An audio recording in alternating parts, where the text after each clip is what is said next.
Hello friend, আশা করছি সকলে ভালো আছেন। লিটল জাহ্নবী চ্যানেলের পক্ষ থেকে আপনাদের সবাইকে স্বাগত। জাহ্নবীর নতুন স্কুলে ইন্টারভিউ, দুটো স্কুলে আমি ফর্ম ফিল আপ করেছিলাম, তো দুটো স্কুলের ইন্টারভিউ ছিল। তো সেই কিছু ইনফরমেশন, নতুন স্কুলে ইন্টারভিউ কীরকমভাবে ওদের প্রসেস হয়, আর ছোটোখাটো জিনিস আপনাদের সাথে শেয়ার করছি। তো প্রথমেই আমার ছিল ব্যান্ডেল অক্সিলিয়ামের ফর্ম ফিল আপ করেছিলাম, তো ওইখানে ইন্টারভিউ ছিল ফার্স্ট। তো ওইখানে পেরেন্টস, ওরা মেনলি পেরেন্টস ফার্স্ট ওদের বসে দেখে নেয় যে মা এবং বাবা দুজনেই প্রেজেন্ট আছে কিনা, দাদু দিদা বা এনি রিলেটিভ নট অ্যালাউ। কিন্তু কিছু করার নেই, জানো ওর বাবা বিজি ছিল, সেদিনকে বিশ্বকর্মা পুজো ছিল। সো ও নতুন জবে, যেহেতু নতুন জব, ওর সেহেতু ছুটি পায়নি, আর অবশ্যই ডিপার্টমেন্টে ছিল, তাই আরও বেশি ছুটি পায়নি, সেটা বুঝতে চাইনি আসলে কম্পিটিশন করতে হবে। আমার যেহেতু আমার হাজবেন্ড যায়নি, আমার পুরোটা প্রেজেন্ট আছে কিনা, মা বাবা হয়েছে, আমাকে ডিটেলসে আমার হাজবেন্ড কি করে, হাজবেন্ডের কি জব, মানে ডিটেলসে কোম্পানির নাম থেকে পুরো সব কিছু জিজ্ঞাসা করেছে। কিন্তু একটা নেগেটিভ পয়েন্ট আমার ছিল যে আমার হাজবেন্ড যায়নি। তো ওরা প্রথমেই ওটা মানে অ্যালাউ করছিল না যে কেন আসেনি, সেটা মানে অনেক মানে আমি বোঝানোর চেষ্টা করেছি। এবার ওনাদের ব্যাপারে ওনারা কীভাবে ওটা নিয়েছেন, আমার কিছু করার ছিল না। সবার পেরেন্টস যাবে বা সবার সেই ডেটে সময় হবে কিনা সেটাও তো দেখতে হবে। কিন্তু ওরা দেখছে যে বাচ্চাকে কতটা ওরা টাইম দিয়েছে, বাচ্চা ইম্পর্টেন্ট, মানে আপনাদের বাচ্চা ইম্পর্টেন্ট না আপনাদের কাজ ইম্পর্টেন্ট, ওরা ওটা দেখে নেয়। এটা একটা নেগেটিভ পয়েন্ট ছিল।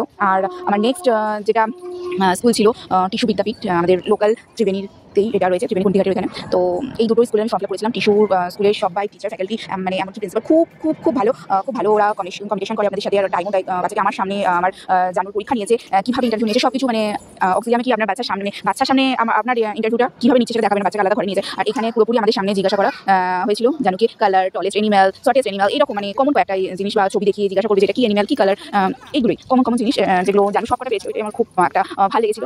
জানি না আমি অক্সিলিয়ামে ও কীরকম রেসপন্স করেছিল, তাও মানে ওরা ব্যাগ দিয়েছিল স্মাইলি। তো যাই হোক, একটা জিনিস এখানকার টিস্যুর মানে ভেতরের খুব সুন্দরভাবে সাজানো গোছানো টিপটপ একদম, আমার খুব ভালো লেগেছিল এই এটা। আর ওদের ওখানে তো সবাই ভালোভাবেই আপনাদের সাথে ব্যবহার করবে, অবশ্যই করবে। এখানেও জানুর মানে বাবা যায়নি, আমাকে যেতে হয়েছে। তো আপনাদের কীরকম লাগলো এই ইনফরমেশনগুলো প্লিজ সেটা জানাবেন। আর এই ত্রিবেণী টিস্যু বিদ্যাপীঠ, এটা আইটিসির আন্ডারে, এটা আইটিসির আন্ডারেই স্কুলটা।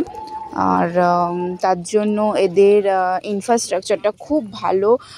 বাচ্চাদের দেখুন ছোট একটা পুরো পার্ক টাইপের করা। আর জানুর তো খুব ভালো লেগেছে, ও তো আসতেই চাইছিল না, ওকে জোর করে নিয়ে আসা হয়েছে।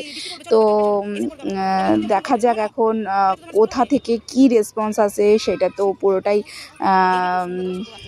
ভাগ্যের ব্যাপার। আর একটা জিনিস হচ্ছে, আমি টিস্যুটাকে প্রেফার করব, কেননা টিস্যু এক কাছে আমাদের বাড়ি থেকে, প্লাস জানুর এইটুকুনি ছোট্ট বয়সের জার্নিটা অনেকটাই হয়ে যাবে। যদি ব্যান্ডেলে হয় তাহলেও আমি একটা ফর্ম ফিল আপ করেছিলাম, কেননা জানুর এক্সপিরিয়েন্স হবে, প্লাস আমাদের একটা এক্সপিরিয়েন্স গ্যাদার করার ছিল যে কীরকম কী কোয়েশ্চেন করে বা কীরকম এক্সপিরিয়েন্স। এটা অনেকটাই একটা নতুন এক্সপিরিয়েন্স হয়েছে আমাদের। তো ঠিক আছে, কোনো ব্যাপার নয়, কি হয় দেখা যাক। তো আমি ফার্স্ট প্রেফারেন্স আমি এখানেই রাখবো। ওর বাবারও ইচ্ছা টিস্যুতেই মেয়েকে অ্যাডমিশান করানো, দেখা যাক কী হয়। আর আপনাদের এই ইনফরমেশানগুলো কীরকম লাগলো প্লিজ কমেন্ট করবেন, আর সাবস্ক্রাইব করবেন, আর যারা ফেসবুক থেকে দেখছেন ফলো করে দেবেন আমাদের। Thank you.